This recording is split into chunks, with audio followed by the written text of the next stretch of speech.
Boa tarde a todos. É com muita satisfação que a TV PEN inicia sua atividade no mês de dezembro, conforme foi amplamente anunciado, entrevista que tem como foco o tema As Mulheres no Direito Medieval, reflexões de uma brasileira sobre a Academia Irlandesa, com a querida Elaine Cristina dos Santos Pereira Farrell.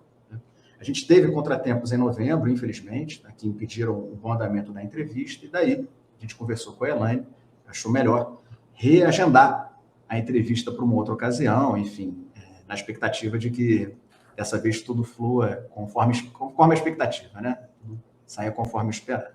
Então, seguindo a tradição das nossas lives, das nossas conferências e entrevistas, no primeiro momento a gente vai fazer uma breve apresentação da trajetória da Elaine. Na sequência, a gente passa para as perguntas.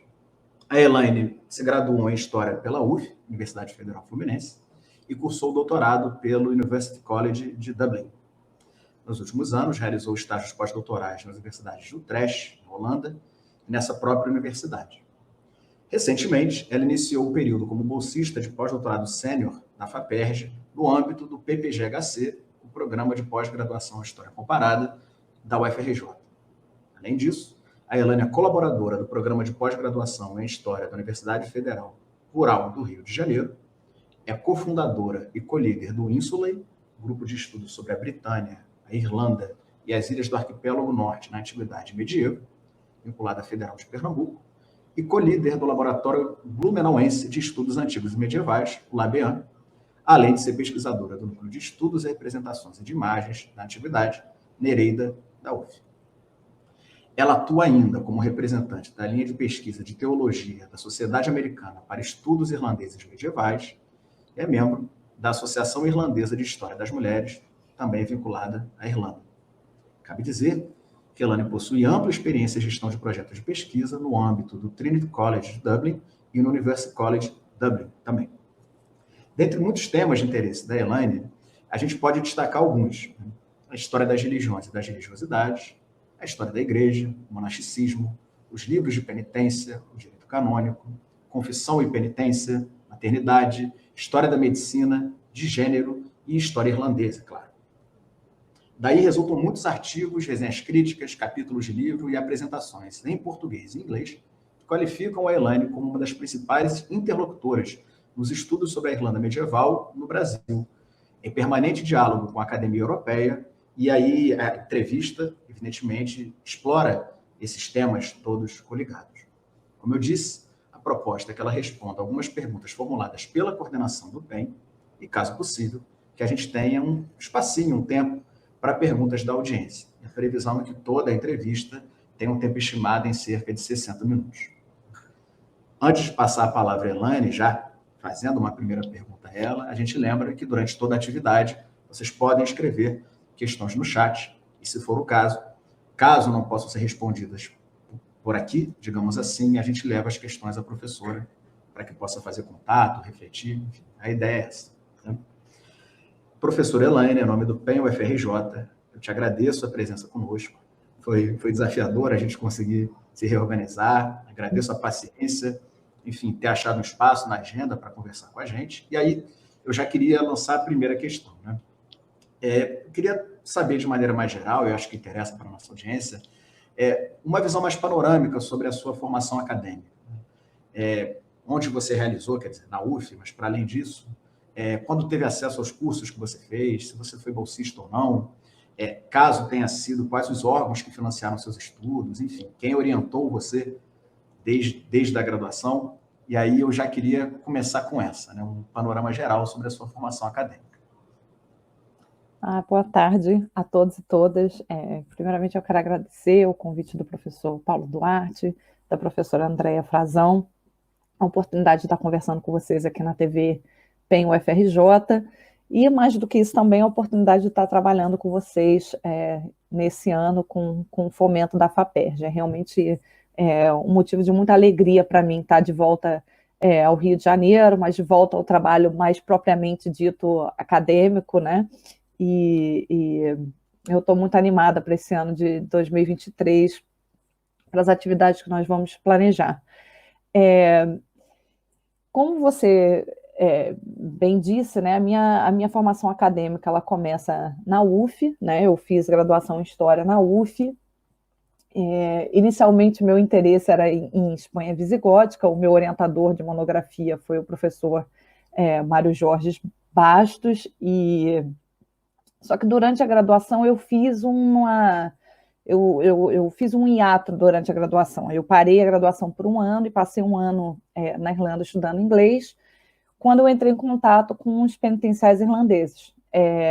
Então eu voltei para casa, né, para São Gonçalo, Niterói, apresentei o material ao professor Mário Jorge, e ele ficou muito empolgado e apoiou a ideia de mudar o foco da monografia, e foi quando eu comecei a trabalhar com Irlanda medieval, né? Eu fui bolsista CNPq, mas não vinculada a uma pesquisa de história. Eu fiz iniciação científica no Departamento de Educação da UF, um trabalho vinculado ao autismo, inclusão de alunos especiais no sistema regular, né, no sistema de educação público. Então, foi bem distinto do tema da monografia, porém muito enriquecedor para toda a experiência docente.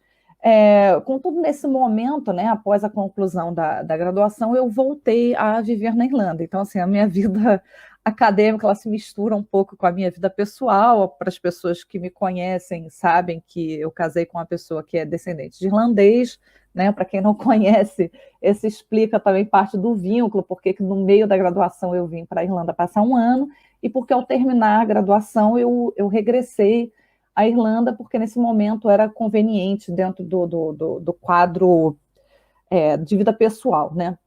No entanto, eu concorri ao mestrado na UF, eu fui aprovada, porém sem bolsa, então eu comecei a fazer o mestrado de forma remota da Irlanda, mas durante esse tempo eu me inscrevi para a bolsa de doutorado na época, o nome era IRCHSS, era Irish Research Council for Humanities and Social Sciences. Eles agora se juntaram, então o Conselho de Fomento, que era só para as humanidades e ciências sociais, se juntou ao Conselho que era para o fomento de ciências da saúde, ciências exatas, né? E hoje em dia é um conselho somente, que é o Conselho de Fomento, é o IRC, Irish Research Council, né? E era possível se inscrever sem ter o mestrado, e eu corri o risco, né, de fazer a proposta de projeto de pesquisa, e fui financiada, né, o mesmo projeto que eu havia concorrido na UF, para o mestrado na UF, uma versão inglesa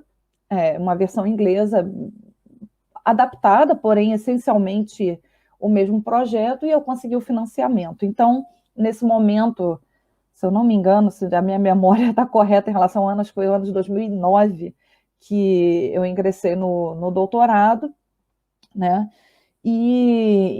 Bom, foi assim a trajetória com fomento do governo da Irlanda. Ao terminar o doutorado, eu estava numa posição diferente do que a maioria dos brasileiros. Quando os colegas vêm para fora, geralmente eles vêm com financiamento brasileiro, financiamento nacional, que os levam necessariamente de volta ao Brasil.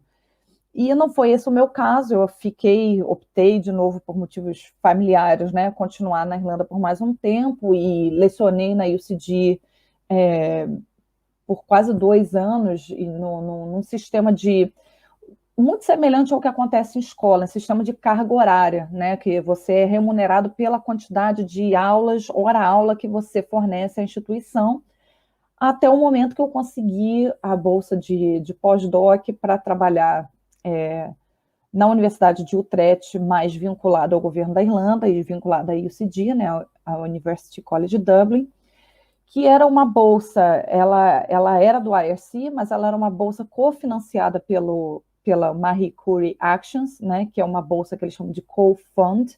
Então, a IRC pleiteou a bolsa da Comissão Europeia, eles conseguiram esse montante e eles lançaram um edital especial, que era um edital focado na questão da mobilidade, que a ideia era que o pesquisador saísse da Irlanda por 2 anos e retornasse para um terceiro ano.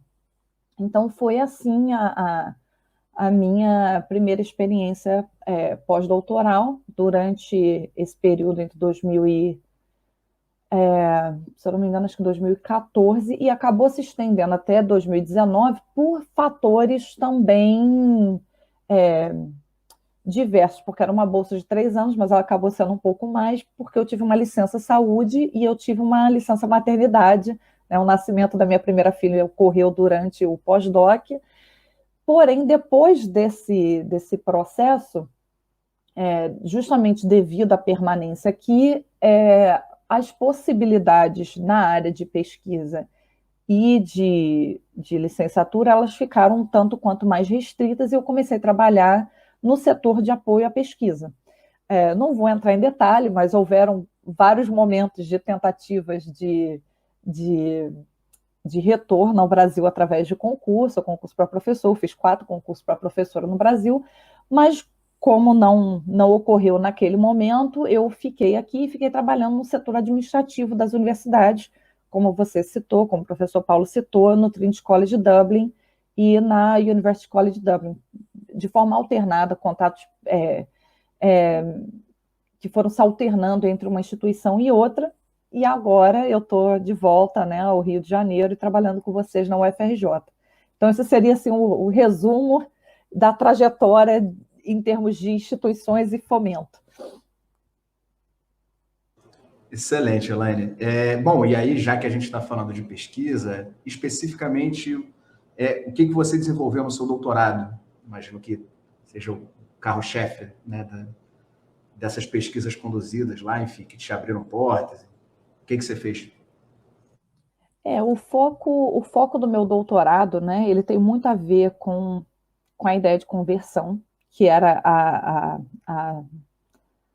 a ideia central que me levou às questões que eu tinha, era o meu interesse pelos processos de conversão, e que tem um vínculo com o que eu já fazia em relação à Espanha visigótica. E, ao trabalhar com os penitenciais, eu comecei a trabalhar esse conceito da conversão, mas dentro de comunidades teoricamente já semi-cristianizadas. Então, não é aquele momento inicial da conversão, através da conversão de um rei, uma conversão institucional, mas do trato pastoral do dia a dia com essa população recém-convertida. E daí, em termos de metodologia, né, o que eu fiz foi cotejar os penitenciais e o direito canônico, que são textos essencialmente latinos, essencialmente cristãos, né, produzido pela igreja para fins pastorais, com o corpus documental produzido na Irlanda em língua vernácula, que são documentos, bom, existem muitos documentos de vários gêneros, né, produzidos em irlandês, mas eu selecionei os documentos de cunho legal, né, documentos legislativos de caráter de direito, para trabalhar o contraponto com o penitencial. Então, a minha tese, ela se chamou, né, Tabu e Penitência, Conversão na Irlanda na Alta Idade Média, e tem 3, assim, tirando, obviamente, os capítulos, né, de análise de fonte,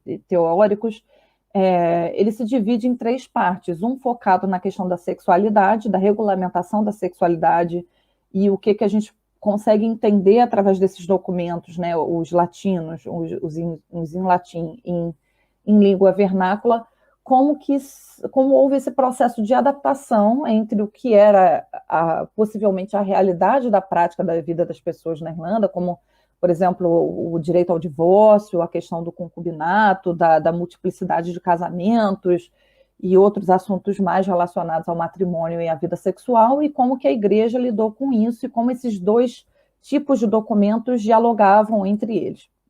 O outro assunto era a questão dos tabus alimentares, né, que também foi... Eu acho que a questão da conversão e a questão do tabu alimentar são os 2 assuntos centrais do começo do meu interesse nesse tipo de pesquisa.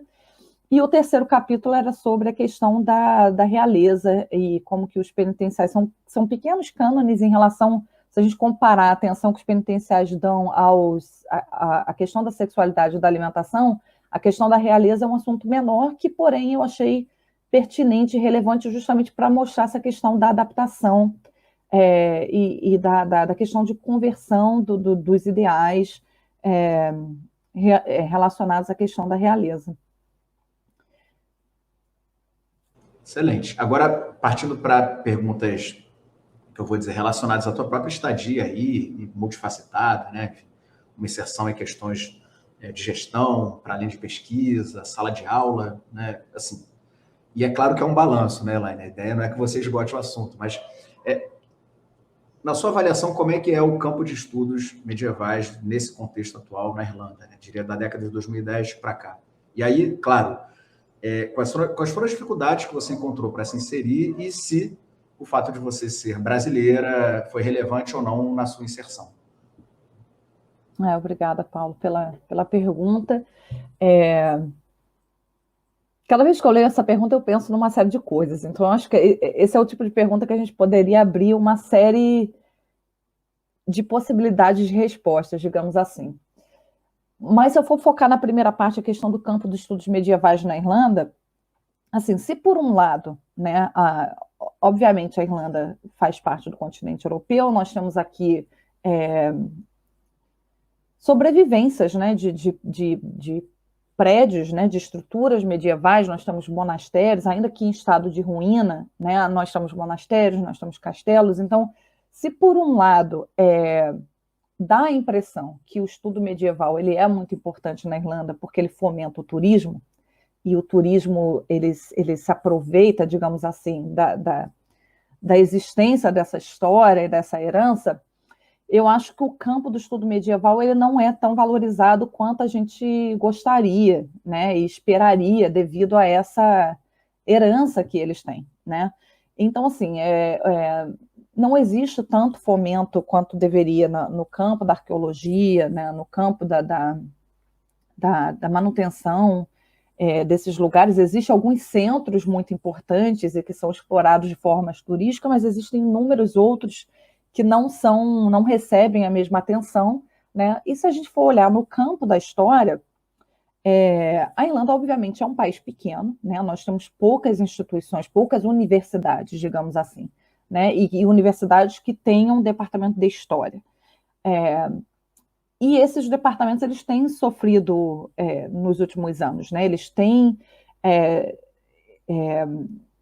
ou não aumentado, não recebem a expansão que deveriam, e alguns, inclusive, encolhem, reduzem, né? Nós tivemos recentemente a aposentadoria do professor Dovie O'Cronin na Universidade de Galway, e ele era um dos principais pesquisadores de história medieval, de história da Irlanda, dentro da Irlanda, e a cadeira dele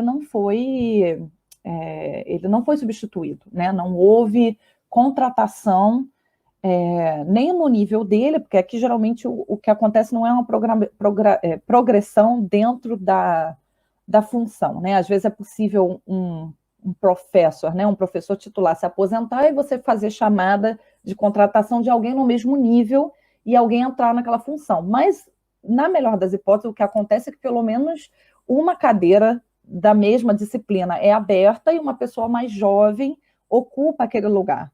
E isso não ocorreu. Então, foi uma coisa que realmente causou muita comoção dentro do campo e muito aborrecimento, e não foi a primeira vez nos anos recentes. A gente teve também dentro da UCD, já no departamento de línguas celtas, línguas e culturas celtas, que foi a professora Patricia Kelly, que também se aposentou e também não foi substituída na titulação dela. Alguns anos depois houve contratação e entraram professores excelentes, né?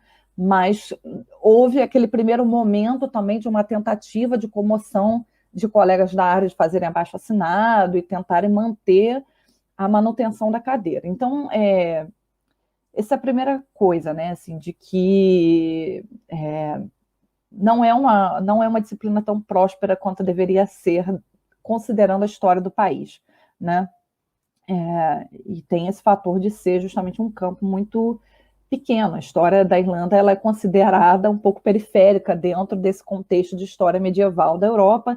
Então, até se a gente for olhar o valor da história irlandesa dentro do contexto europeu, a gente realmente tem um pouco de um perfil de periferia, assim, não é algo central. É muito difícil você ver, por exemplo, em outras universidades europeias, alguém especializado em história da Irlanda, né? A gente não vê isso, né? Na melhor das hipóteses, a pessoa trabalha com Irlanda e alguma outra coisa.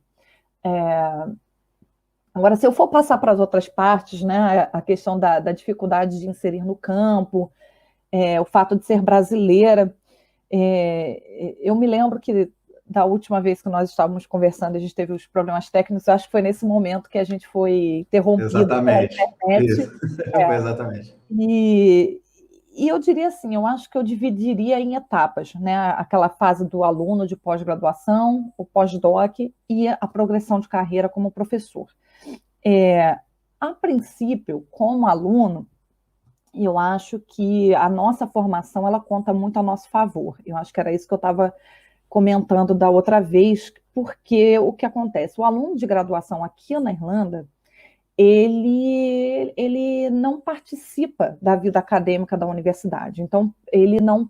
Por exemplo, no Brasil, a gente já na graduação, a gente começa a participar de eventos acadêmicos, a gente participa de congressos, pelo menos em nível local, às vezes até em nível nacional. Às vezes o aluno vai para outro estado e apresenta trabalho. Hoje em dia, obviamente, né, com o mundo virtual se tornou muito mais fácil.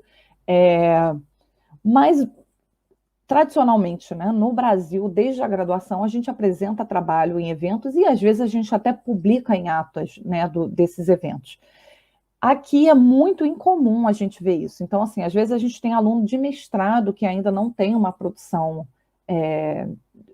de publicação, né, que ainda está muito na fase embrionária dessa formação acadêmica, e dentro das instituições aqui, por exemplo, é uma tradição, cada departamento de história ter um seminário semanal, né? Por exemplo, na UCD, toda sexta-feira, 4 horas da tarde, tem um seminário que algum professor da casa ou de fora é convidado para dar uma palestra por 1 hora. Você não vê a presença dos alunos de graduação e mestrado, né? Eles não são estimulados, eles não são convidados, então existe um aspecto muito mais hierárquico e realmente assim de infantilização, digamos assim, desses alunos de graduação, como se o trabalho acadêmico ele realmente só começasse a importar a partir do doutorado.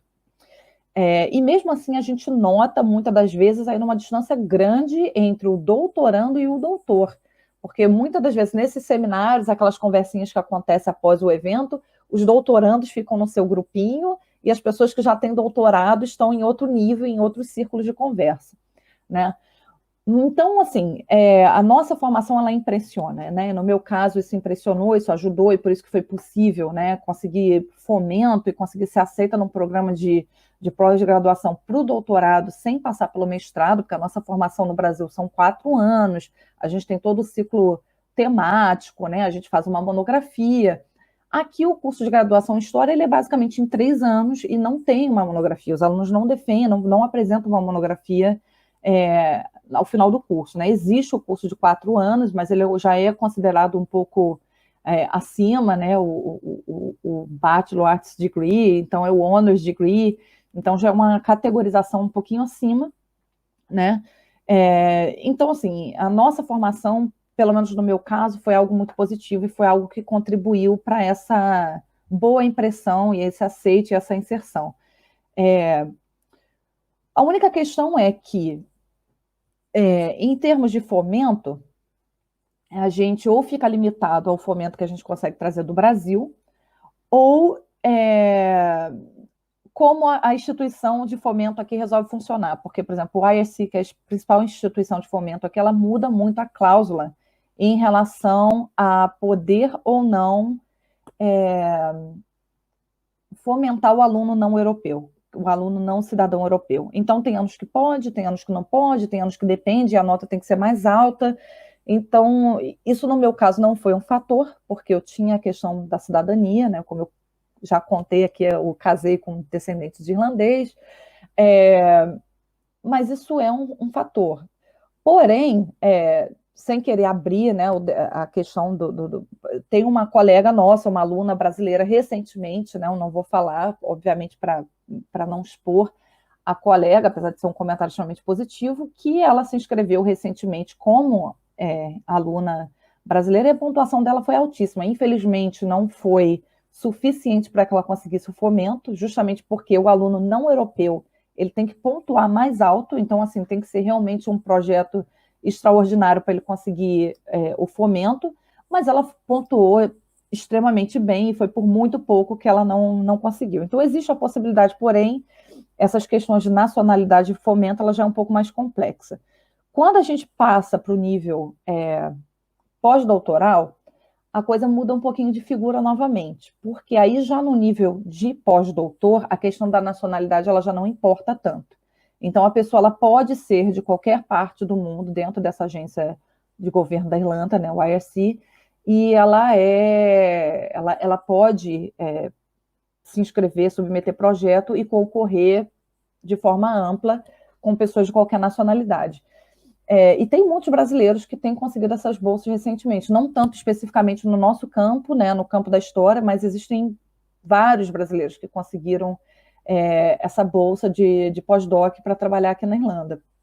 Então, essa questão da nacionalidade ela já muda de figura, e eu diria mais uma vez, eu acho que a formação que a gente tem acadêmica no Brasil, ela é muito positiva, ela impressiona, o fato da gente começar cedo, né, o acúmulo de publicação geralmente é maior do que o aluno europeu, ou pelo menos o aluno irlandês, né?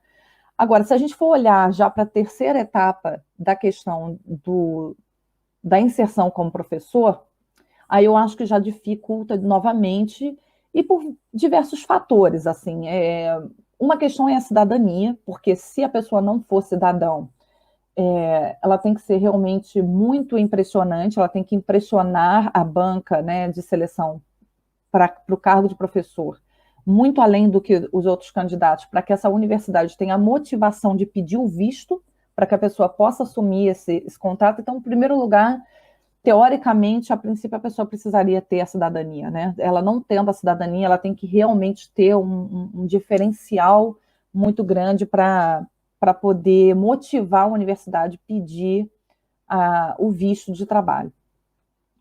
A outra questão no nosso campo específico é o que eu falei, né? A Irlanda é pequena, são poucas universidades que têm o curso de História. Nunca parei para contar, mas é o Trinity, a UCD, a Universidade de Galway, a Cork, e é isso, acho que são basicamente Maynooth, 5 instituições. E aí, se a gente for olhar para a Irlanda do Norte, mas obviamente já é outro país, outra jurisdição, e está no Reino Unido, a gente tem a Queen's University Belfast. Mas são basicamente 5 instituições que nós temos aqui na Irlanda com curso de História. São departamentos relativamente pequenos na maioria das instituições. A UCD tem um departamento um pouco maior, que, se eu não me engano, tem 4 medievalistas, que é mais ou menos o padrão do que a gente vê em instituições grandes como Rio, São Paulo, né? Geralmente você tem 4 medievalistas, o que não ocorre em outros estados menores, quer dizer, não menores, mas com departamentos menores. E o fato de que você está concorrendo com pessoas de todas as nacionalidades, porque, obviamente, quando sai o concurso para professor de História, às vezes é um pouco fechado em História de professor medieval, às vezes é simplesmente professor focado em alta, e ainda tem muito isso, que no Brasil o nosso concurso para História medieval ele é aberto, ainda que talvez a banca tenha alguma necessidade específica para tentar balancear o tipo de especialidade que está disponível na casa e o que está deficiente, mas aqui isso é muito mais claro. Geralmente, se sai um professor de alta idade média, a tendência é você fechar a chamada em alta idade média e contratar alguém de alta idade média. Se é um professor de baixa idade média, a tendência é contratar nessa área específica. Às vezes, sai o quadro também ainda mais específico, que tem que ser uma pessoa com especialização em História da Irlanda. Às vezes, não. Mas a questão é essa, a concorrência, obviamente, ela é alta, né? E daí a questão da nacionalidade, eu não sei, obviamente tem a questão da cidadania. A nacionalidade, aí eu já não sei até que ponto ela pesa, teoricamente, obviamente, se a gente for conversar com os colegas, eles vão dizer que não. Mas eu acho que existe, sim, eu acho que existe a questão da cultura, a questão da língua, né? Ainda que a gente viva aqui, que a gente passa a ser muito fluente, a gente não é nativo, né? A gente tem um sotaque, a gente pode continuar cometendo erros, né? Então, acho que tem uma preferência por ser uma pessoa nativa da língua inglesa, né? E a Irlanda, ela tem um fenômeno ainda um pouco mais estranho no sentido assim, a Irlanda é um país ex-colonizado, assim como nós brasileiros, né? E no Brasil se consagrou o termo de síndrome do vira-lata, né? Então o brasileiro tem um pouco essa coisa de achar que o seu trabalho é inferior. E eu acho que na Irlanda tem um pouco disso, assim, tem uma supervalorização de coisas que vêm da Inglaterra. Existe uma forte tendência, uma fortíssima tendência aqui se contratar, principalmente na nossa área, no campo da história, de contratar pessoas que vêm de Oxford e Cambridge, e não é qualquer instituição inglesa, né? Não é Exeter, não é outra instituição, é Oxford e Cambridge. Então, essa coisa no Reino Unido e na Irlanda, dessa essa impressão, né, de que a qualidade da formação de quem vem de Oxford e Cambridge é muito superior à dos outros, e daí, paralelo a isso, você tem pouquíssimas outras instituições, talvez alguém vindo de algumas instituições americanas, mas isso é muito forte ainda na cultura acadêmica irlandesa, e se a gente for olhar os quadros na nossa área, a gente percebe isso muito, muito claramente. Isso é algo que nos bastidores é conversado aqui por outros alunos, inclusive irlandeses, mas que fizeram a formação acadêmica, doutorado, pós-doutorado aqui, e que sentem isso. Eles sentem que na hora da concorrência existe a tendência a se privilegiar esse tipo de formação, né? Mas eu acho que já me delonguei bastante nessa pergunta, a menos que você queira saber mais algum aspecto específico, acho que... Não, assim, excelente, Elaine, de verdade. Eu acho que você deu para a gente um diagnóstico muito preciso das dificuldades, enfim, e aí saltaram aos olhos, para mim, algumas semelhanças e diferenças também, né? Quer dizer, é muito legal você indicar, de forma muito crítica, que o investimento que se faz no Brasil para pensar em iniciação científica desde o ensino médio, modalidades de bolsas diferentes, de extensão, de IC mesmo, enfim, permitem que o aluno interessado em pesquisa possa conhecer isso como uma rotina da sua vida acadêmica de forma mais sistemática. E claro que faltam bolsas, reconhecendo todos os problemas que a gente tem no Brasil em relação a isso, eu acho que você destacou muito bem uma diferença que existe na própria ambição em relação à pós-graduação, né? Então, essa diferença é muito marcante, mas um cenário, como é que eu vou dizer, de contingenciamento, me parece que você começou a tratar. Você começou a falar um pouco disso relacionado especificamente às cadeiras, né? Então, a cadeira de um professor de uma sumidade reconhecida, a princípio, embora tenha causado comoção, não foi indicado ainda que ela vai ser restabelecida, e isso cria um cenário de incerteza. Eu queria fazer uma pergunta mais específica. Você mencionou que rolou uma fusão entre fundos de humanidades e fundos para as ciências brutas, vamos chamar assim, né? Isso gerou prejuízo para as humanidades? Isso significou para as humanidades mais ou menos recursos, assim, numa avaliação mais geral? Essa é uma ótima pergunta. Assim, eu acho que dentro do quadro do IRC, que é o Irish Research Council, que é a principal agência de fomento aqui, não, porque justamente quando houve essa fusão, eu acho que eu estava no doutorado quando essa fusão ocorreu, e justamente essa era uma da principal preocupação das pessoas, né, dos colegas na área de humanidade, e esse conselho, ele realmente ele abraçou a responsabilidade de ter um bom balanço entre as duas, e eu acho que dentro dessa agência de fomento eu acho que eles são realmente muito comprometidos com a humanidade e as ciências sociais. Porém, o que ocorre? A gente tem essa agência que fomenta todas as disciplinas. Eles se orgulham, eles dizem que eles são uma agência de fomento que fomenta as disciplinas entre A a Z, né? Entre artes e zoologia, né? Porém, existem outras agências de fomento dentro do país. Existe o SFI, que é o Science Foundation Ireland, que só financia coisas na área de ciências.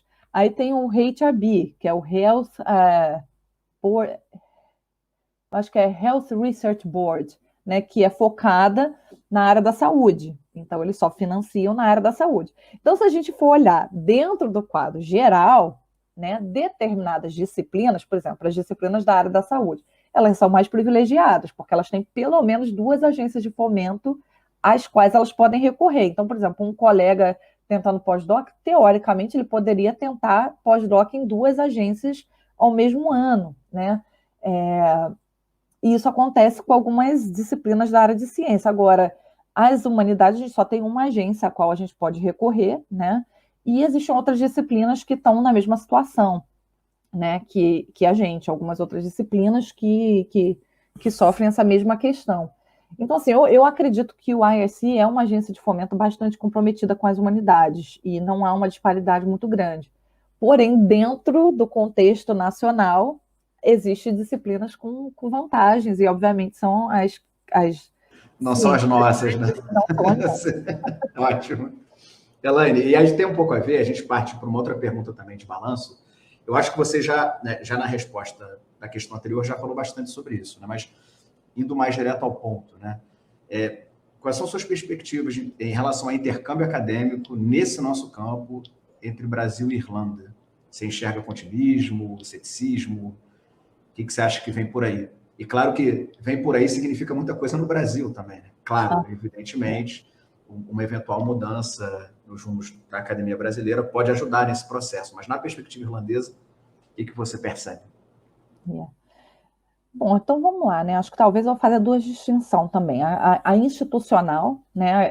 Institucional nesse termos assim de fomento, né? E de interesse, né? De governamental, de instituições, de agências de fomento, e outra no interesse acadêmico específico, né? De colegas de área com colegas de área. Então, assim, em termos institucional, a gente tem algumas possibilidades, né? De fomento, por exemplo, o aluno querendo vir para a Irlanda ou algo do tipo. Né? Então, assim, existe uma bolsa do governo da Irlanda focada especificamente para alunos não europeus, mas ela é uma bolsa somente de um ano. Então, ou o aluno pode passar um ano da graduação dele aqui, ou fazer um mestrado de um ano, ou passar um ano do doutorado dele aqui.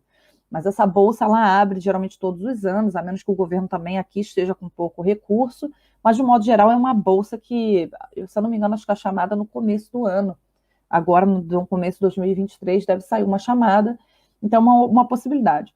A outra possibilidade específica para a nossa área é sempre só através do IRC, né, ou para alunos de pós-graduação, ou a bolsa de pós-doc, né, o Irish Research Council. Então, assim, esses são os caminhos de fomento. O governo da Irlanda, quando a gente teve o Ciências Sem Fronteira, eles ficaram muito felizes. A Irlanda entrou em parceria com o Ciências Sem Fronteira, houve um apoio, né, entre os dois países, muito diálogo, muitos alunos de Ciências Sem Fronteiras vieram para a Irlanda, pessoas de áreas diversas e instituições diversas. Então, assim, existe um interesse muito forte do governo da Irlanda, através do consulado em São Paulo e a embaixada em Brasília, de dialogar com as instituições brasileiras, com as universidades brasileiras, de forjar intercâmbio formal, em atrair conhecimento, atrair estudantes. A Irlanda ela tem uma ambição grande, que ela quer ser um dos grandes polos acadêmicos, científicos e culturais do mundo. Então, assim, quando você lê os documentos da Agência de Fomento, do Departamento de Educação, a ambição deles é grande para o campo da educação. E com isso significa que eles querem atrair talentos, né? Eles querem reter os talentos que eles têm e eles querem atrair talentos, né? Então, existe essa intenção muito claramente. Mas com isso também existem as limitações do próprio governo da Irlanda, do quanto eles conseguem financiar, e daí muito interesse de quando outros governos conseguem financiar. Né? Então, quando a gente teve o governo Lula, o Haddad no Ministério da Educação e o Ciências Sem Fronteira, foi um período muito promissor nesse diálogo entre os dois países, que agora está um pouco enfraquecido. Né? Então, vamos ver o que vai decorrer nos próximos anos. Agora, se a gente for olhar para o interesse acadêmico, né, especificamente de colegas e tal, o que a gente vê é o florescimento do interesse de alguns colegas e o processo de conhecimento mesmo, né? A gente já tem alguns historiadores hoje no Brasil, alguns pesquisadores no Brasil fazendo história da Irlanda, né? Temos o professor Dominique Santos em Blumenau, e aí temos várias outras pessoas em processo de formação ou que terminaram o doutorado recentemente ou estão terminando, né? A gente fundou o Ínsula, que agrega pessoas trabalhando com as ilhas de modo geral, Irlanda, Inglaterra, Escócia, País de Gales, a Isle of Man.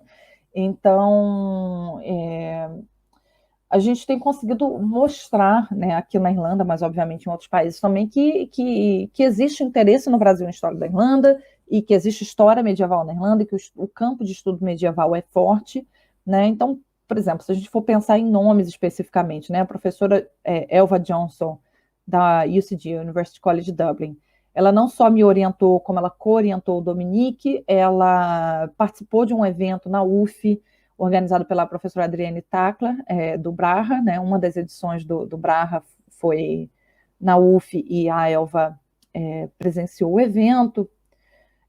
Já alguns anos atrás tinham conseguido convidar o professor Barry Raftery.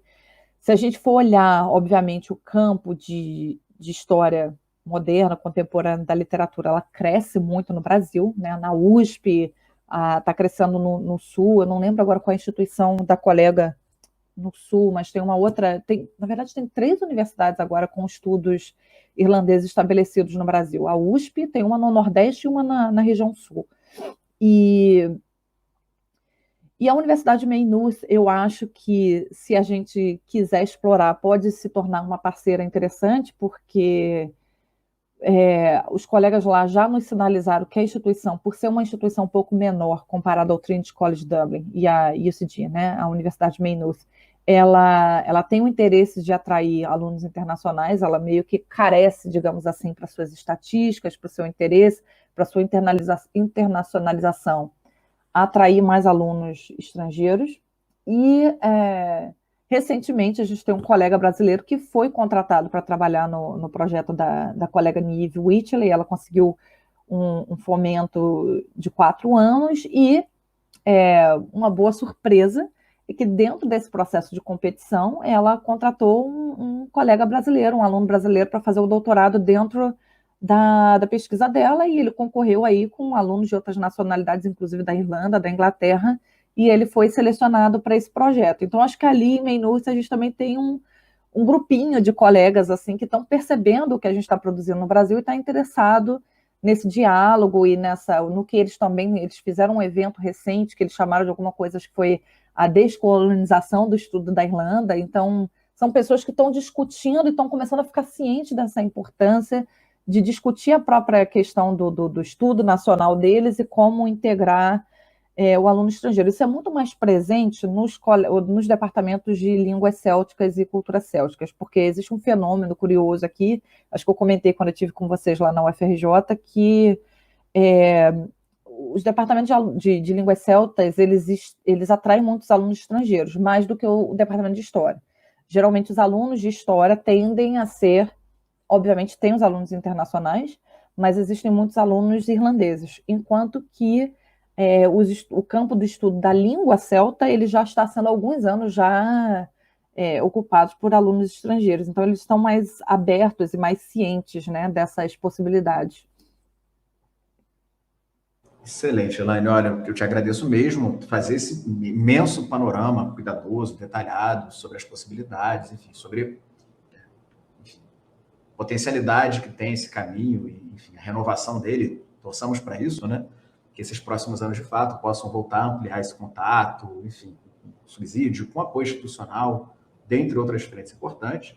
Também foi muito legal você sinalizar que, enfim, já existem grupos consolidados no Brasil prontos, já, assim, diretamente para atender essa demanda. Então, está tudo, digamos assim, azeitado.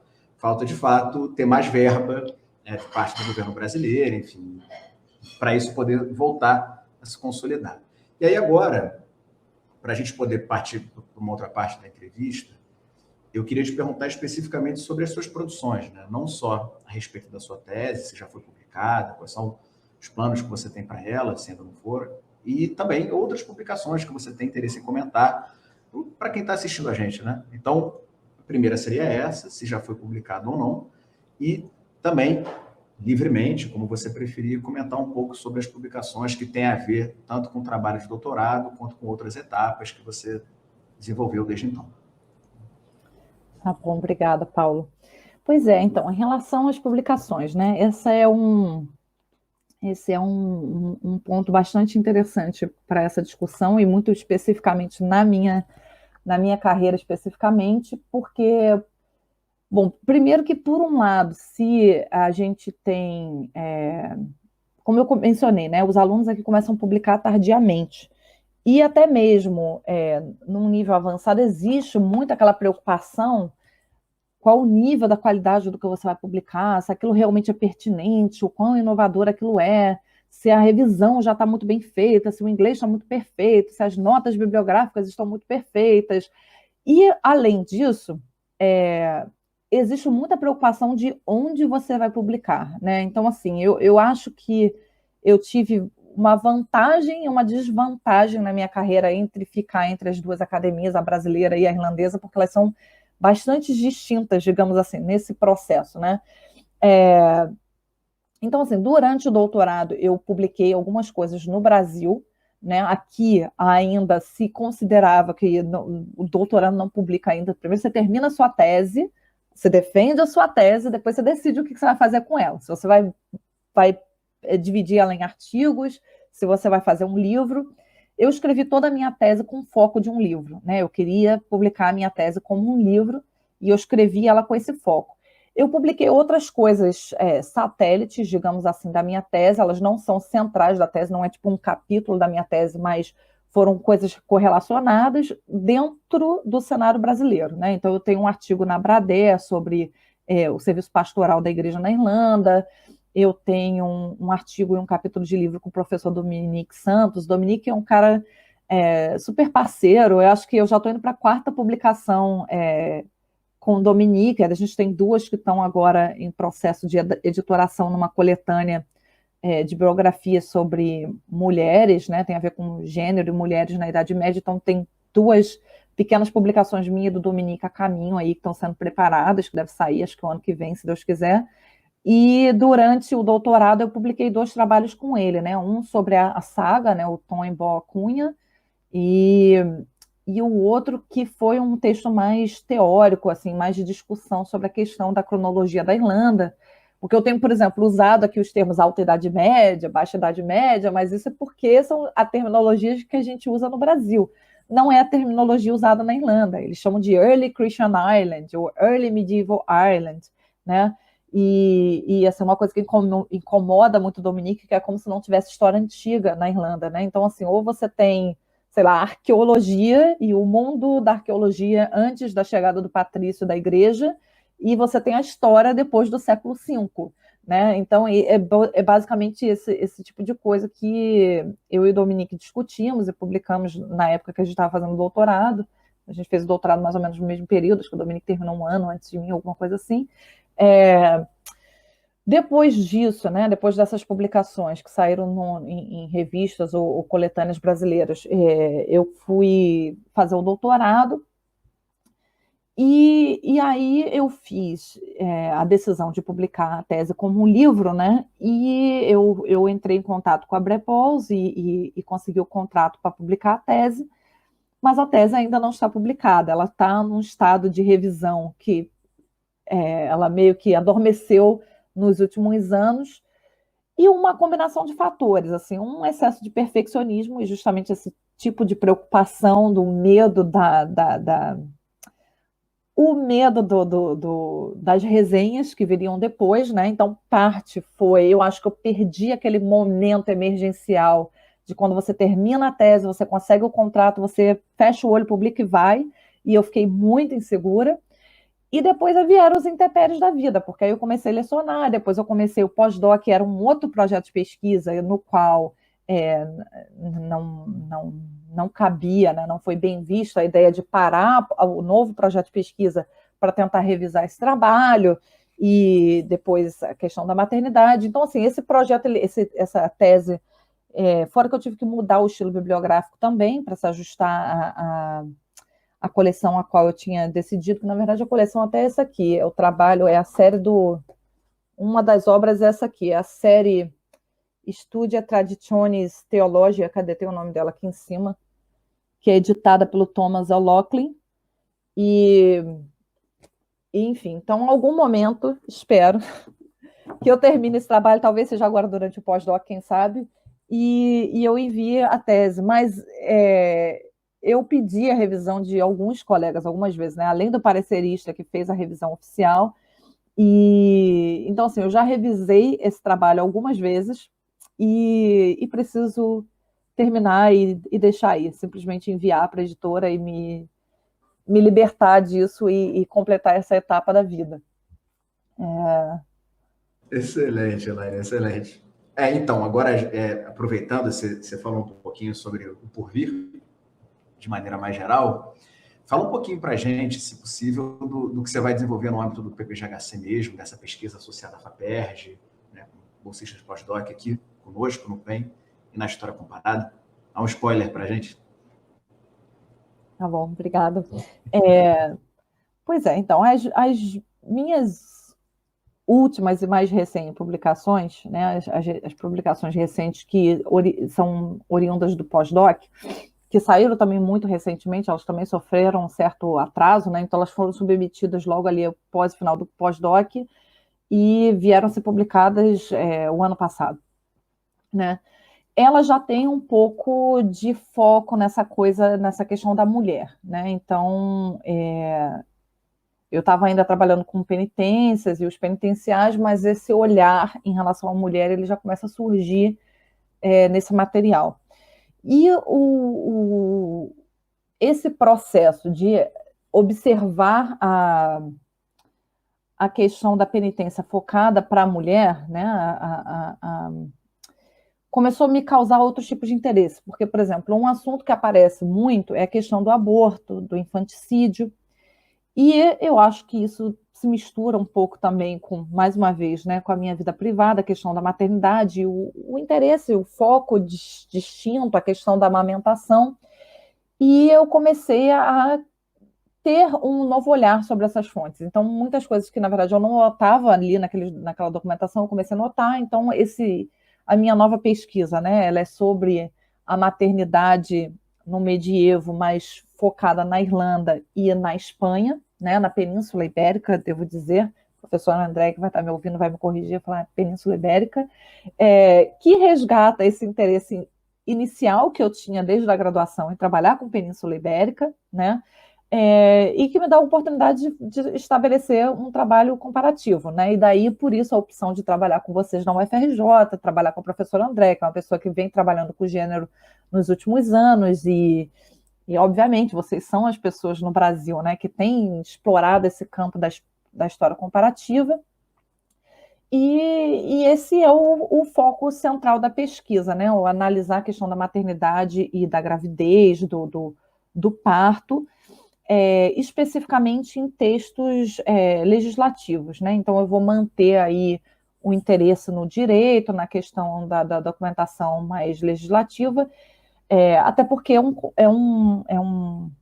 uma pesquisa de um ano, né? O fomento da FAPERJ para o pós-doutorado sênior, ele é uma pesquisa de um ano. Eu acho que esse é um assunto que ele poderia ser extrapolado para a questão das agiografias, né? Seria tanto da Irlanda quanto da Península Ibérica, teria muito a trabalhar. Eu acho que se a gente quiser abrir também para o campo da arqueologia, da osteologia, uma coisa que o colega Pedro Peixoto, da UFRJ, faz no campo da antiguidade, né, analisar a questão dos cemitérios de mulheres que morreram possivelmente em trabalho de parto, né, mulheres que foram enterradas com feto e coisas semelhantes. Então, assim, eu acho que é um assunto que abre muitas possibilidades, mas dentro desse período de um ano, né, ele está recortado mais dentro do âmbito do direito e focado na questão da gravidez e da maternidade, e considerando essas duas regiões. Mas eu acho que também, mais uma vez, eu acho que valeria a pena considerar outras localidades, outros tipos de fonte e estabelecer uma comparação mais ampla, mas isso é questão de avaliar o que ocorre nesse ano na pesquisa e quais são as possibilidades que se abrem no futuro. Perfeito. Elaine, a outra questão tinha a ver, de fato, com que medida e por que as mulheres se tornaram objeto das suas investigações. Acho que você já comentou, né? Se quiser comentar mais um pouquinho, ótimo. E a gente tem uma questão que veio da audiência que eu acho que pode ser legal, né? Deixa eu ver se eu consigo projetar aqui. E aí, claro, se você quiser juntar um pouco das duas coisas, sem problema, tá? Então, a questão, se você quiser falar um pouco mais sobre o que mais te despertou em relação ao estudo das mulheres, né, como tema de investigação, e tem a pergunta da Vanessa, se você me permitir, eu vou projetar aqui, é a seguinte: você pode comentar um pouco mais, professora, sobre a relação entre história e arqueologia na Irlanda?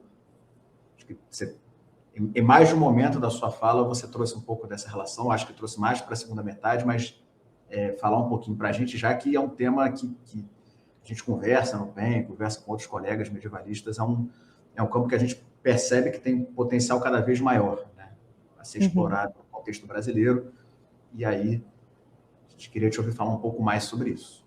Tá bom, obrigada. Quer que eu deixe projetado? Pode deixar projetado, mas eu estou vendo aqui no chat também, eu estou vendo a pergunta. Perfeito. Pode deixar. Sobre a questão, né, do novo foco de pesquisa, eu acho que um ponto assim, central para começar o processo, né, eu acho que a questão da gravidez veio muito com a minha experiência de maternidade, mas o olhar para a questão do gênero e da mulher, da história da mulher, a história do feminino, ela teve uma instigada institucional de agências de fomento, porque o IRC, eu tenho falado muito do IRC, né, mas não só, eu tive a felicidade, né, de receber fomento dessa instituição 2 vezes, né, para o doutorado e o pós-doc. Eu sou muito grata, eu tenho realmente muito apreço pelo IRC. Como eu te falei, eu acho que é uma instituição de fomento que tenta ter um compromisso sério com as humanidades e as ciências sociais, mas eu tive toda essa passagem pelos departamentos de apoio à pesquisa das instituições que trabalham diretamente com essa questão justamente de revisão de projetos de pesquisa, de apoio aos professores da instituição no processo de pedir fomento, né, de conseguir fomento. E o que acontece, uma das mudanças que aconteceu no AES dentro dessa minha trajetória também, além dessa fusão das agências, é que a própria Comissão Europeia começou a se focar muito na questão do gênero, né, e da mulher, tem muito estudo sobre a questão da inserção da mulher na academia, quais são as porcentagens. Na Europa ainda é bastante baixo, principalmente quando a gente olha nas categorias maiores, né, o processo de mulheres conseguirem chegar a professora titular. Eu tenho a impressão, não sei se no Brasil a gente tem estatísticas, eu tenho a impressão que no Brasil é um pouco diferente, que a gente tem mais mulheres que chegam, né, ao cargo de professora titular do que a gente vê aqui. Mas, de todo modo, o que aconteceu foi que o IRC, através de um estímulo da Comissão Europeia, incluiu um novo campo dentro do projeto de pesquisa deles, que é o que eles chamam de Sex and Gender Dimension, né? E todos os pesquisadores são obrigados a pensar, quando eles estão escrevendo o projeto de pesquisa para pedir o financiamento, na questão do gênero e do sexo, né? O sexo e o gênero dentro da pesquisa. Em alguns casos muito específicos, sei lá, se a pessoa está estudando geologia e realmente, tipo, não tem nenhum aspecto de gênero nisso aqui que eu estou estudando, a pessoa tem que ir lá naquele campo e explicar, não, na minha pesquisa não existe nada vinculado a gênero por esse motivo. Mas se não tiver como justificar claramente que não há, essa pessoa realmente tem que fazer um esforço de pensar as questões de gênero da sua pesquisa. E, estranhamente ou não, apesar de eu estar num campo da história, num campo que já trabalha gênero há muitos anos, e trabalhar em documentos que, obviamente, estão lidando com questões de gênero, eu não tinha pensado tanto. Ela passava despercebida, ela estava lá, mas não era o foco. Então, quando eu fui escrever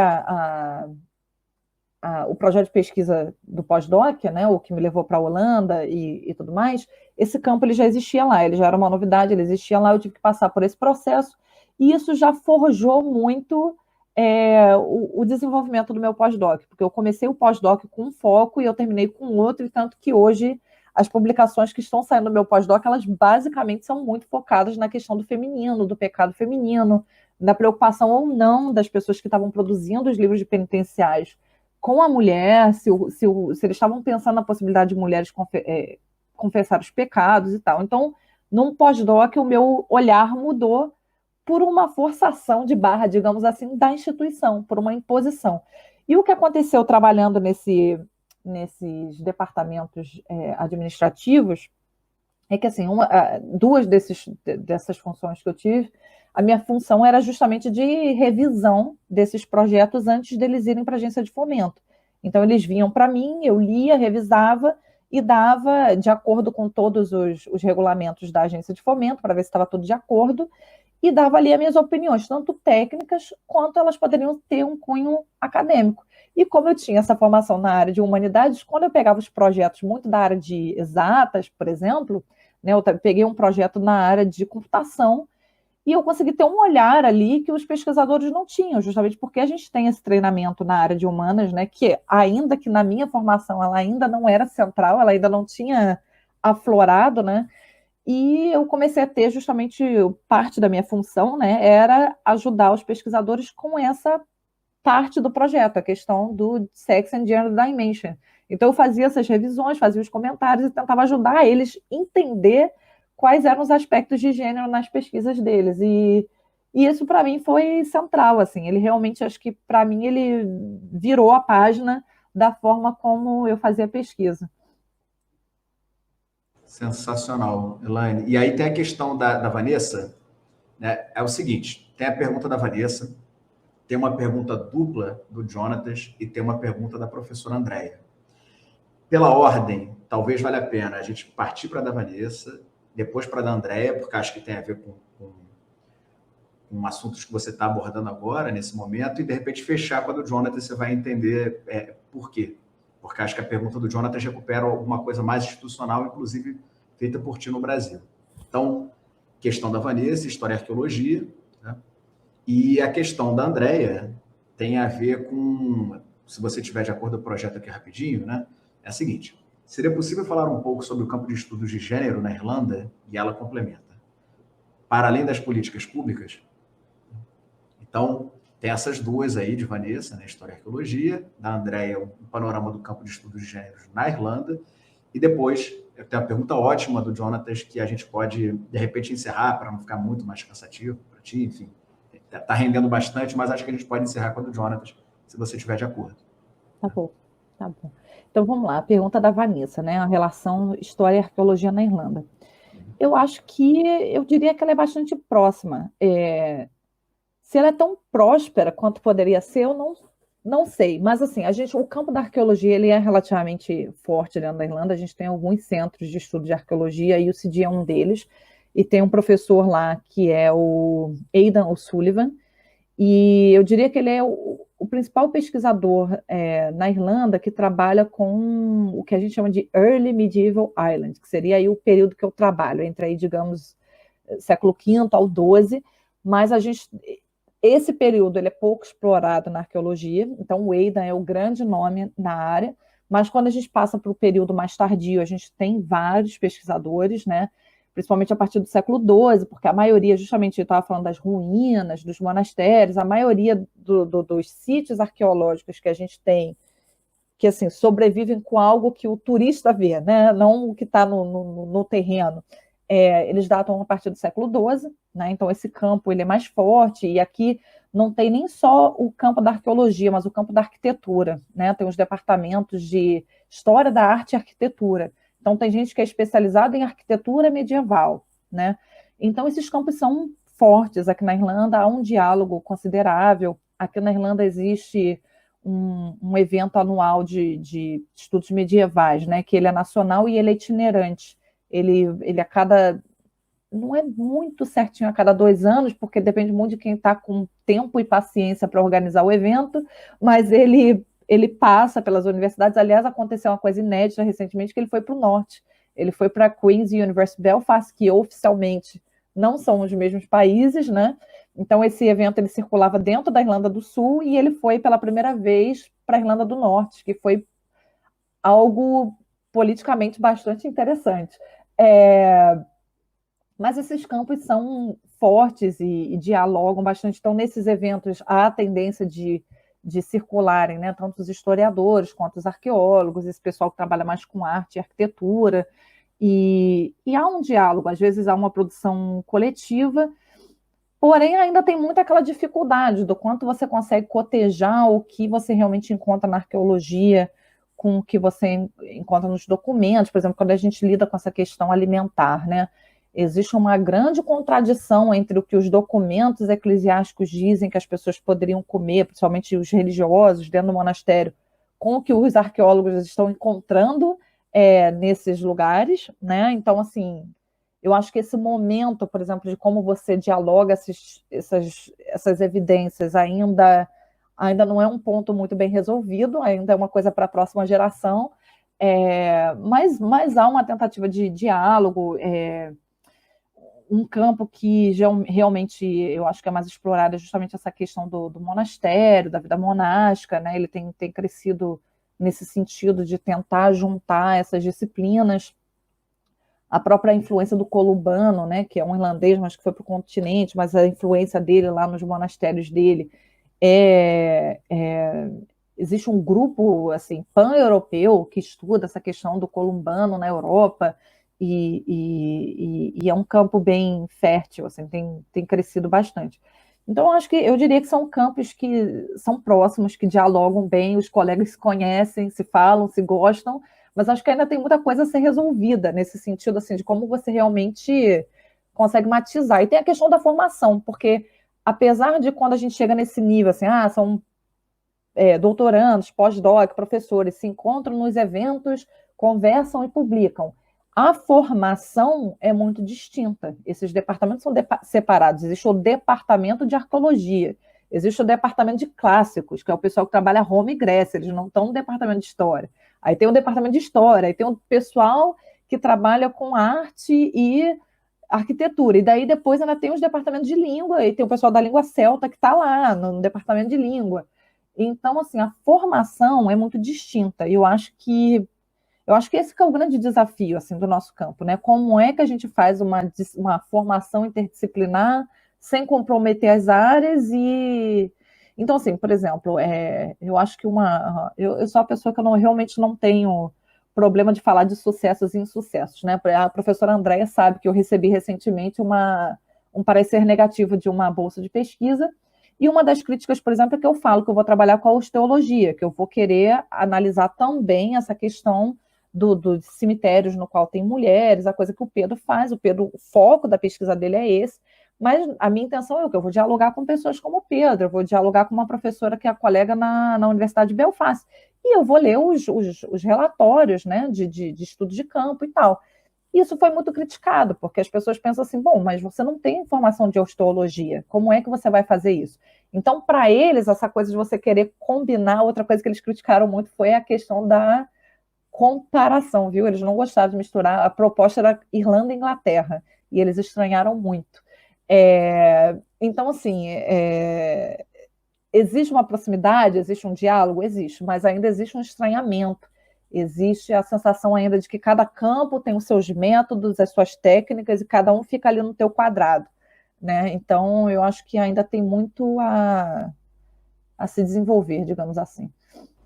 Perfeito. E aí a gente recupera a questão da Andréia e encerra com a do Jonathan. Né? Falar um pouco também, né? Respeito, acho que um balanço, enfim, como é que você entende a questão, para além das políticas que você mencionou tão bem. Enfim. Eu acho que o campo de estudo de gênero na Irlanda, ele é relativamente saudável, né? Existe no Trinity, dentro da escola, lá eles têm o School of Humanities and Histories, eu acho que é uma coisa assim. Aí dentro dele tem vários departamentinhos, né? E um deles é um departamento focado em gênero, em estudos de gênero. Então, o Trinity College tem um grupo de pessoas trabalhando com a história das mulheres e gênero, né? Uma das principais medievalistas do Trinity College é a professora Ruth Caras, que é americana, né? E veio para a Irlanda, e ela é um exemplo de pessoas que já entrou no topo da hierarquia aqui. Ela era uma pessoa com uma carreira extremamente desenvolvida, né? E ela veio para a Irlanda e já assumiu o cargo bem assim no topo da carreira, digamos assim, né? Então ela é uma especialista, ela editou uma dessas coletâneas, se eu não me engano, de Oxford, de História das Mulheres e de Gênero, ela é uma das editoras, né? Então, ela é um dos principais nomes digamos assim, hoje em dia, né? Eu não lembro quanto tempo tem, mas tem alguns anos, não tem 10 anos que ela está aqui na Irlanda, menos do que uma década que ela está aqui, e eu diria assim, ela é o principal nome na nossa área trabalhando no campo, né? E existe a Associação de História das Mulheres da Irlanda, né, que até recentemente não tinha presença de medievalistas. O ano passado, não, acho que 2020 foi o primeiro ano que teve presença de medievalistas, que foi eu e a colega Nive Whitley, que hoje está em Maynooth.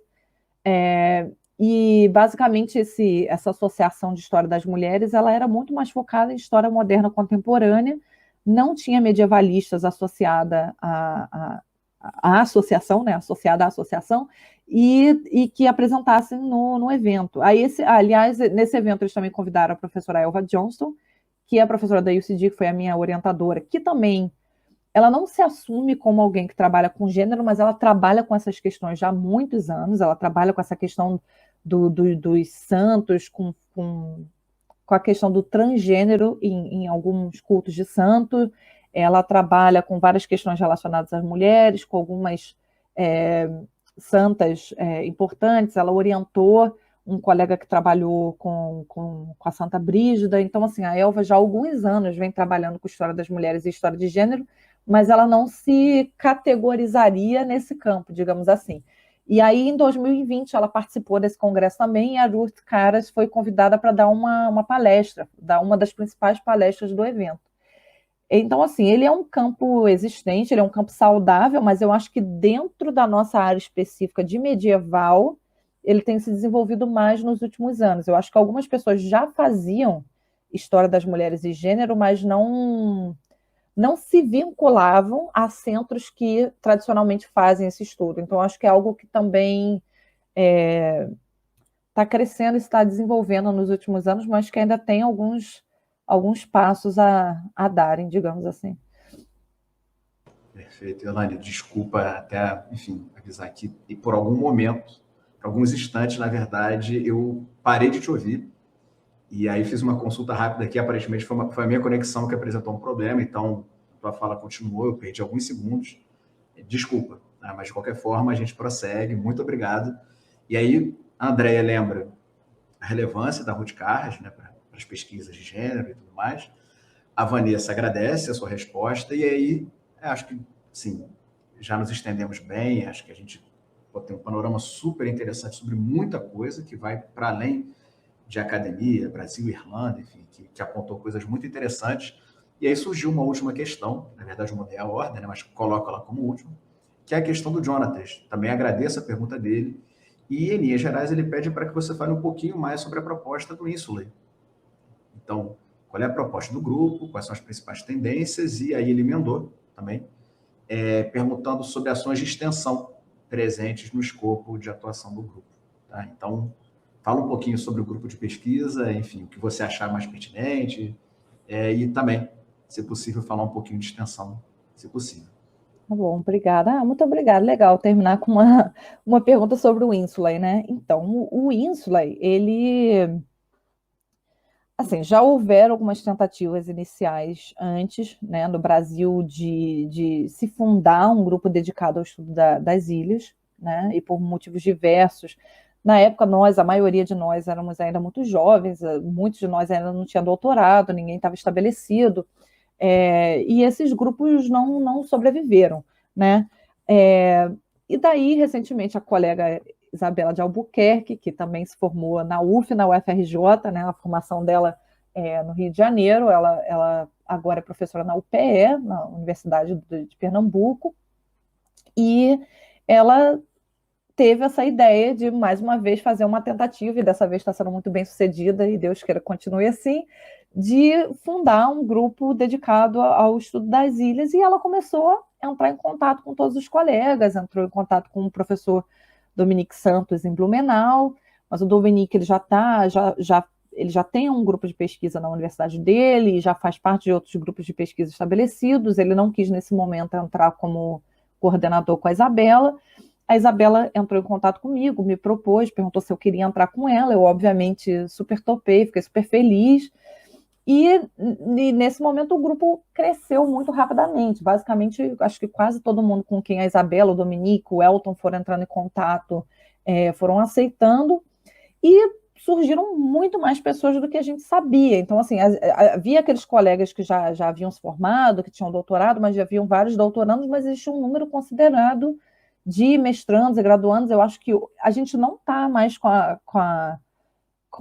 o grupo assim atualizado no sentido de saber exatamente no nosso site, né, quem são os membros hoje, mas eu acho que a gente deve ter pelo menos uns 50 membros no Ínsula já, né, então contando pessoas de todos esses níveis acadêmicos. Inclusive, a gente é bem democrático no sentido de manter no grupo quem não está oficialmente vinculado à vida acadêmica, que foi o meu caso, né, que eu estava trabalhando em universidade, porém em setores administrativos, não eram cargos de pesquisadora ou de professora, e nós temos outros colegas assim no grupo também, que ou estão atuando no ensino fundamental, ou que trabalham em outros setores, mas que têm a formação acadêmica, né, que têm a titulação. A proposta é a gente trabalhar, né, as ditas Ilhas do Norte, e aí daí surgiu o nome longuíssimo do Ínsula, porque é toda, obviamente, uma discussão acadêmica, política, de como a gente vai dar uma nomenclatura, mas basicamente agrega todos esses países e territórios que eu falei, né? A Irlanda, a Escócia, a Inglaterra, né? Todo o Reino Unido ali, o País de Gales, a Isle of Man, né? A gente traduz Isle of Man como Ilha dos Homens, nem sei qual é a tradução portuguesa para Isle of Man, mas a proposta é que seja antiga e medieval, ou os colegas que trabalhem com a questão do uso do passado, a questão de sobrevivência, alguma coisa que tenha, de alguma forma, vínculo com a antiguidade medieval. Então, por exemplo, o Eric Carvalho, né, da Unirio, ele começou trabalhando com a antiguidade medieval, hoje ele já trabalha mais com a questão dos festivais célticos, mas ele discute muito essa questão da celticidade, do uso do medievo. Então, ele é um membro extremamente ativo no nosso grupo. Então, assim, essa é a proposta geral do Ínsula. É extremamente democrática, existe uma... Hoje ele foi formalizado e quem formalizou o grupo foi o professor Renato Pinto, que está na UFPE. Então, o grupo é oficialmente vinculado à Universidade Federal de Pernambuco, e o professor Renato Pinto assumiu aí a coordenação do grupo. Eu e a Isabela, nós estamos como coordenadoras, né? Mas o Renato, na verdade, tem estado à frente do grupo, então a gente atua com ele, mas a proposta do grupo é extremamente democrática, no sentido que a gente tem uma comissão, e todo mundo que tem doutorado é automaticamente transferido para o grupo da comissão, digamos assim. Então, todas as decisões do grupo, a princípio, são tomadas pela comissão, de modo geral, pelo grupo coletivamente. E esse grupo também tem crescido bastante. A gente teve algumas pessoas que terminaram o doutorado recentemente, o Luan, né, que também está no Rio de Janeiro, da Carol, deve defender em breve, vai estar também na comissão. Então, é um grupo que está crescendo, né, e tem se expandido. Em termos de trabalho de extensão, como eu disse, o grupo foi registrado junto ao CNPq recentemente, né? Então, a gente existiu enquanto grupo, sem o registro por um tempo, e a gente já estava bem ativo no primeiro. A gente surgiu durante a pandemia. Então, o grupo, em primeiro lugar, né, como um laboratório de pesquisa, ele é bastante atípico, porque nós somos basicamente um grupo virtual, né? Nós estamos espalhados no Brasil inteiro, né? Nós temos gente de várias instituições, de vários estados. Então, basicamente, a nossa atuação é virtual, a gente não tem essa questão, por exemplo, como o PEN, né? Que você tem como atuar dentro da UFRJ, dentro da UERJ, encontrar diretamente seus alunos. Então, no momento, nós somos essencialmente um grupo virtual, né? E no primeiro ano do Ínsula, a gente organizou um evento internacional, que ocorreu, obviamente, virtualmente, mas a gente tem um canal do YouTube do Ínsula, que a gente também tem um sistema de entrevistas, só que a gente não tem justamente todo esse aparato que vocês no PEN, com anos de experiência que vocês têm de existência, de laboratório, vocês conseguem montar. Então, a gente, por exemplo, não tem a mesma frequência né, das entrevistas, que inclusive é uma coisa que eu quero retomar agora em 2023, dado que eu estou voltando ao trabalho acadêmico, é uma coisa que eu quero voltar a fazer, porque eu e a Isabela, que a gente coordenava as entrevistas, né? Mas, assim, eu acho que em termos de extensão, isso é o que a gente tem no momento, né? Da gente dialogar com o público acadêmico e não acadêmico fora do grupo, da existência do grupo e das redes de WhatsApp, né? Mas a gente tem muitas propostas, a gente tem coisas grandes que a gente quer fazer, publicação, mas depende muito desse processo de articulação dos colegas que estão distribuídos no Brasil, e de vários outros fatores, como todos os outros colegas acadêmicos sabem, a vida é extremamente corrida. A professora Isabela é professora lá na UPE, mãe de 3 filhos, então é bastante corrido. Eu tenho 2 pequenas e estou nessa fase. Agora estou de volta oficialmente à academia, então talvez eu consiga me dedicar mais a isso, mas até o presente momento não era a situação, né? Então, a gente tem esse fator atípico dentro do Ínsula, mas, no entanto, ele tem sido bastante ativo nos últimos anos, felizmente. Excelente, Elaine. Olha, a gente está encerrando. Antes de agradecer, eu queria passar a você a palavra, caso queira fazer algum último comentário, enfim, alguma coisa dessa. Deixa eu só tirar primeiro aqui a questão que está aparecendo. Mas pode falar, viu? Pode ficar à vontade.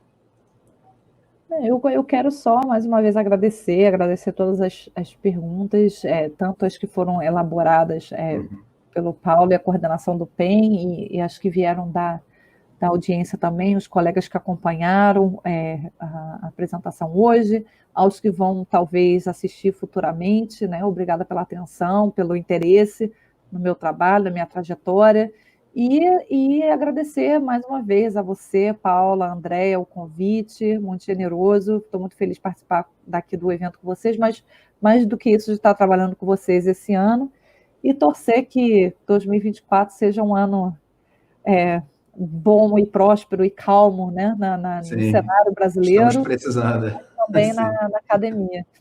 Exatamente.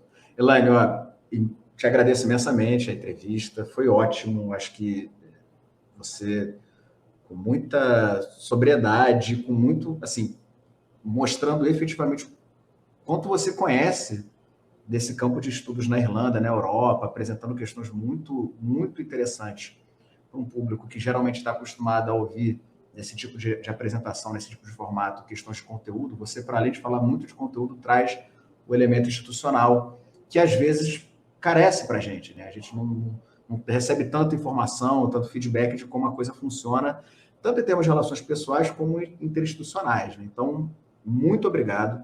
Foi uma excelente entrevista. Ela se estendeu um pouco além do previsto, eu acho que exatamente pela demanda que foi gerada pelas perguntas, pelo interesse de quem assiste a gente. Então, para fazer justiça, tá?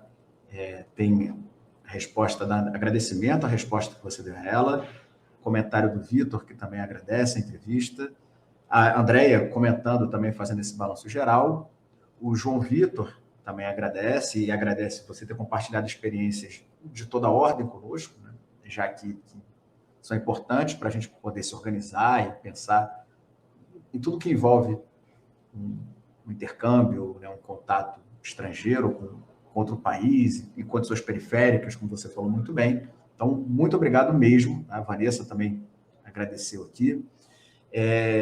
A gente espera, sim, que toda a tua estadia no âmbito do PEN, no âmbito do PPGHC, possa gerar os ótimos frutos que estão anunciados. Concordo plenamente contigo que a gente tem um ano que vem melhor em todos os aspectos, mas também diretamente relacionados à pesquisa, desenvolvimento, editoração, publicação, tudo que se avizinha, que isso tudo possa se realizar, né? E quem assiste a gente lembra de acompanhar o conteúdo da TV PEN e o FRJ e o ERJ no YouTube, nas redes, tá? Fica o convite para acompanhar as publicações, para ativar o sininho, enfim. E desejar a todos, evidentemente, um bom final de ano, boas festas, né? Um verão, no caso do Brasil, mais clemente do que ele tem sido até agora, também se avizinha um verão muito complicado, e desejar a todos boas festas e um ótimo 2023. Tá? Muito obrigado a todos.